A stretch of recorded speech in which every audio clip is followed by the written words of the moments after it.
Hello guys, welcome back to our channel TN blog. তো বুঝতেই পারছো যে প্রচণ্ড পরিমাণে ঠান্ডা লেগে গেছে, গলার ভয়েসই অন্যরকম হয়ে গেছে। তো যাই হোক, আজকে আমরা যাচ্ছি একটা অ্যানিভার্সারি পার্টিতে। তো এই যে দেখো, সেজে নিয়েছি, শাড়ি পরিনি, হ্যাঁ, কারণ ঠান্ডা লাগছিলো আর শাড়ি পরে পোস্ট মারার মতন অবস্থায় নেই, গলার অবস্থা তো খুবই খারাপ, বুঝতেই পারছো। তো যাই হোক, বকতে বকতে এই যে চলে এসেছি অনুষ্ঠান বাড়িতে। প্রচুর লোক, আর চারিদিকে লাইটিংটা দেখো কি সুন্দর, একটা মানে পুজো পুজো ব্যাপার মনে হচ্ছিল আমার। দুর্গা পুজো ঠাকুর দেখতে গেলে যেমন লাগে সেরকম একটা ব্যাপার মনে হচ্ছিল, কিন্তু ভিতরে প্রচণ্ড ভিড়।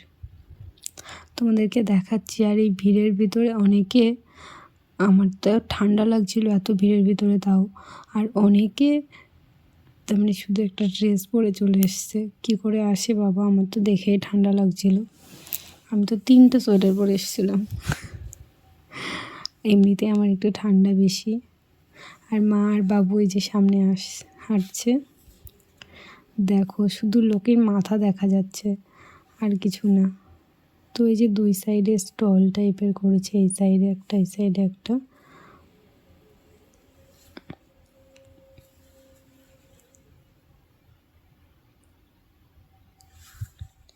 যে কফি, পকোড়া, চা।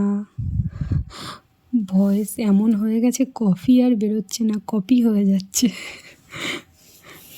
গলার ভয়েসটা খুবই খারাপ হয়ে গেছে, কি আর বলবো ঠান্ডায়। দেখো কত লোক, এত লোকের ভিড়ে না আমি বলছিলাম যে যাব কোন দিকে, শুধু লোকজনের মাথা দেখা যাচ্ছে। আর আমার যে ড্রেস পরে গেছিলাম না, চারিদিক থেকে সবাই পা দিচ্ছে, আর আমার হাতে ফোন।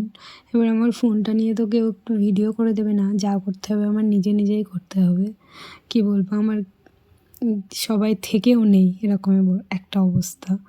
তো এক হাত দিয়ে ধরছি ড্রেসটা, আর এক হাত দিয়ে ফোনটা, কি করব। তো এই যে দেখো সামনে এখানে ফাংশন হচ্ছে, আর আমাদেরও ওইখানে যেতে হবে। তো আমরা এখন যেতে থাকি, হ্যাঁ, তারপরে তাই তোমাদের দেখাচ্ছি। তো এই যে চলে এসেছি এখানে, ওই যে ওই কাকা আর কাকিমা হয়, তো পাশে এগুলো কাকিমা হয়, তো ওনাদের আজকে অ্যানিভার্সারি। তো এখান থেকে একটু ঘুরলাম, একটু কিছু ফটো তুললাম, তুলে চলে আসলাম। এখানে কিছু দাঁড়িয়ে দাঁড়িয়ে এখানে গান হচ্ছিল, শুনছিলাম। তো এবার ঠান্ডার ভিতরে দেখো চারিদিকে শুধু ফাঁকা, মাথায় প্রচুর কুয়াশা পড়ছিল, বেশিক্ষণ একটা থাকেনি। তো ওইখানে কিছুক্ষণ দাঁড়িয়ে আমরা যে খেতে চলে এসেছি। তো এখানে এসে অনেকের সঙ্গেই তো দেখা হয়েছে, কি বলবো, আমাদের পাড়ারই সবাই। তো এই যে আমি, আর ওই যে আমার একটা বান্ধবী। তো আমরা বসে পড়েছি, সবার আগে রাধাবল্লভী দিয়ে দিল, তারপরে একটু ভাত আর ডাল দিয়ে গেল, তারপরে মাছ দিয়ে গেল, তারপরে এই যে মাটন কষা দিয়ে গেল। আমরা তাড়াতাড়ি খেয়ে নিয়েছিলাম, হ্যাঁ। তারপরে এই যে চাটনি, পাঁপড় আর মিষ্টি, আর একটা আইসক্রিমও দিয়েছিল। তো চলো আমরা খেতে থাকি আর তোমরা ভিডিওটা দেখতে থাকো। ভিডিওটা যদি ভালো লাগে তাহলে লাইক কমেন্ট করে দিও, আর চ্যানেলে নতুন হয়ে থাকলে সাবস্ক্রাইব করে দিও। Tata, by.